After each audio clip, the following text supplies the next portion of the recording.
concept of letting go is often talked about in media, amongst people. Why is it so important? Why are people constantly talking about it? I'm here to give my perspective on letting go, why you should do it, what that does for you, and what you can expect to happen after you let go of something. Hi lovelies, my name is Kushi. Welcome to my channel. To let go of something means to detach from it. Detaching from an outcome, a person, a result. It's removing yourself from that situation. It's not necessarily about removing that situation away from you. It's more so about you removing yourself. When you do that, you no longer are allowing that thing or that person to have that power over you. Letting go is surrendering into the process of what it is that you want. So that could be getting a job, applying for school, relationships, really anything.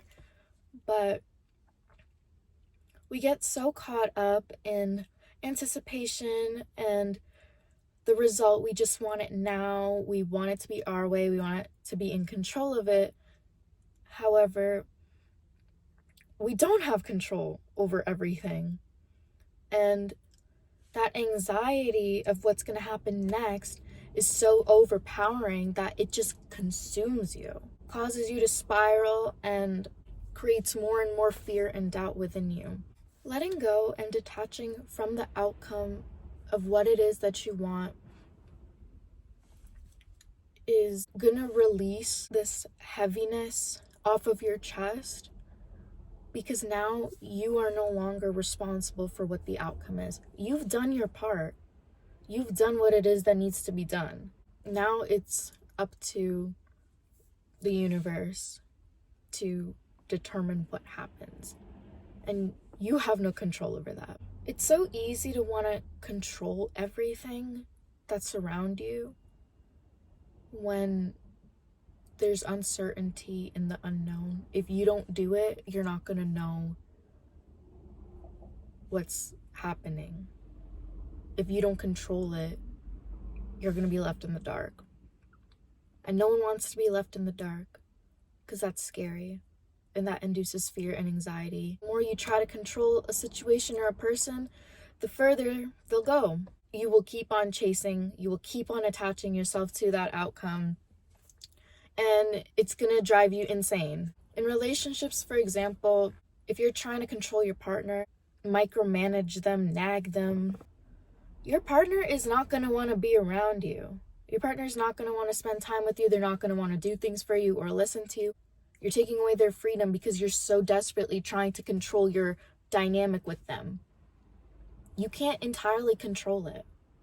You can't control what they do. You can only control what you do.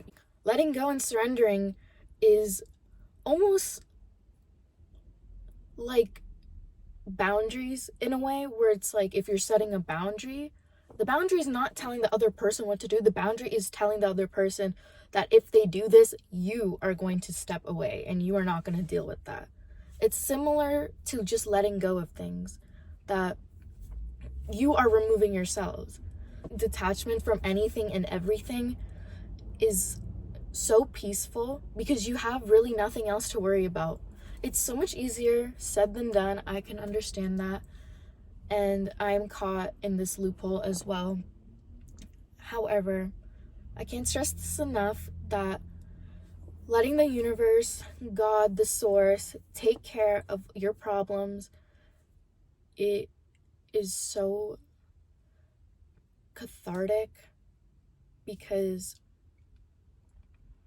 now it's not your problem anymore. Letting go starts with you.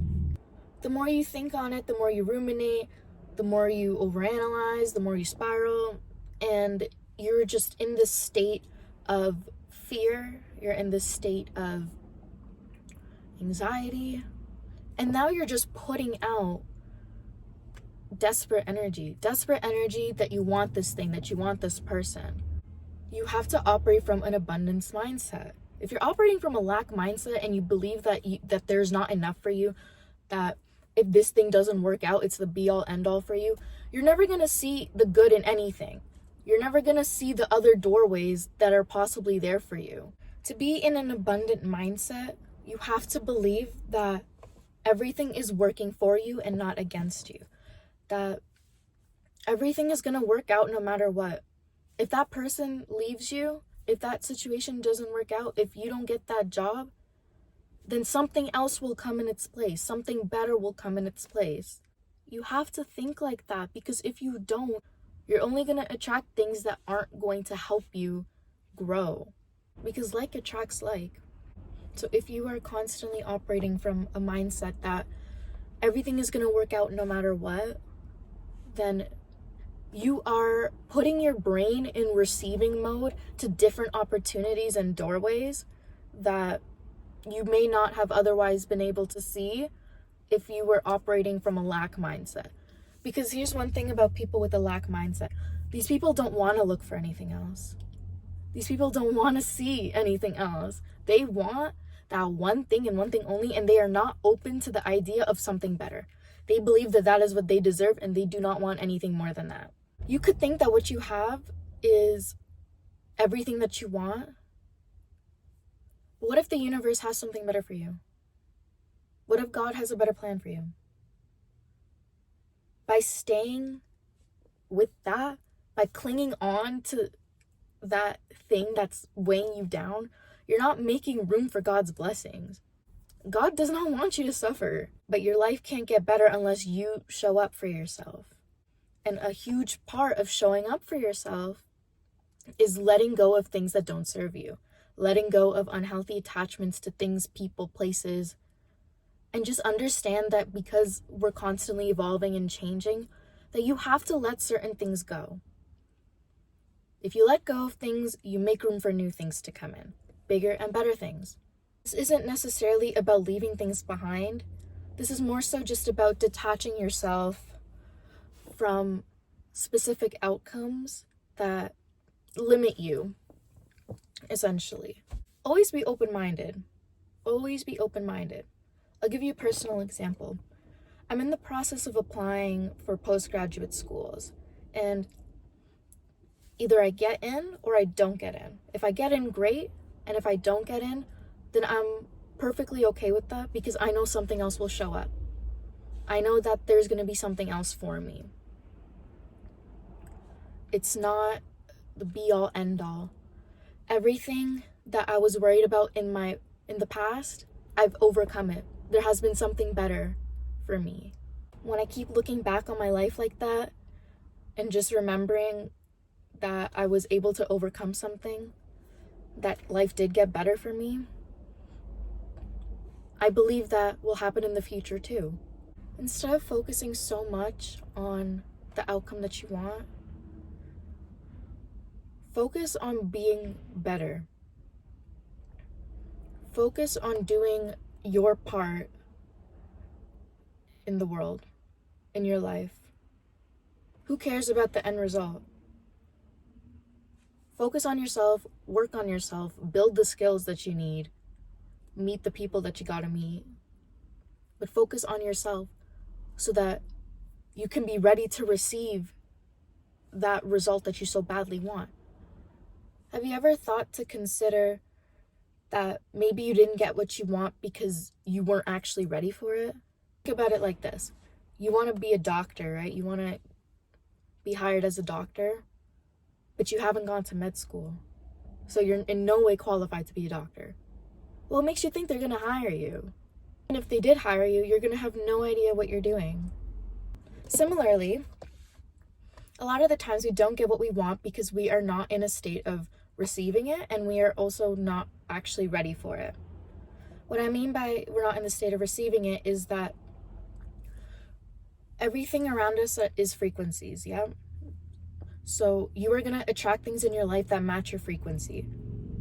So if you're constantly looking at life through rose-tinted glasses, you're trying to see the bright side of everything, then everything that comes your way is going to be mostly positive. Like, that's how you're going to interpret it. You're going to think of it in a good way.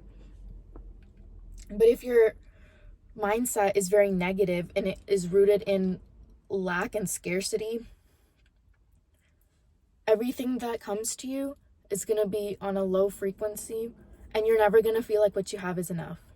This is why I emphasize the importance of letting things go, releasing them into the universe, releasing them and surrendering yourself into the process of it, and just taking your attention inwards.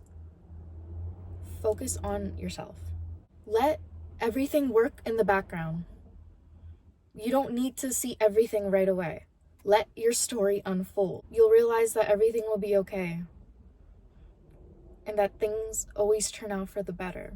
Putting the spiritual perspective aside, just think about it objectively and even psychologically.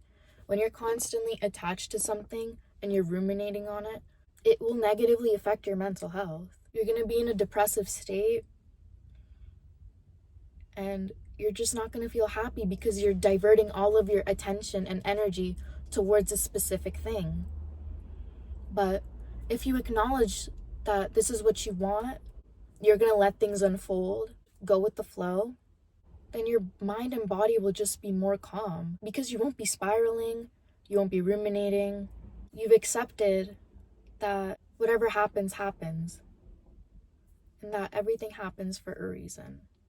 I hope this video helped and that it resonated with you. Thank you guys so much for watching, and I will see you in the next video. Bye-bye.